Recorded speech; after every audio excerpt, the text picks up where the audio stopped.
Jų galima pamatyti gatvėse ir masiniuose renginiuose.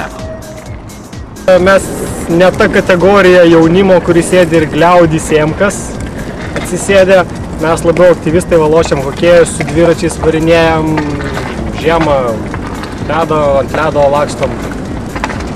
Daug linksmiau, loši. Atšilus orams ir nutirpus ledams, žiemą mūvėja pačiūžo, žmonės tampa riedutininkais.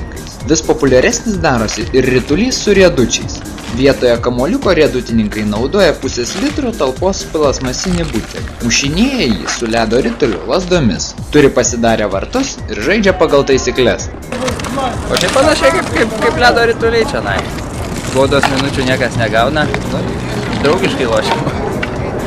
Jei neturi ledo ritulio lazdos, ne bėda. Riedutininkai į savo tarpą priima visus norinčius gerai praleisti laiką.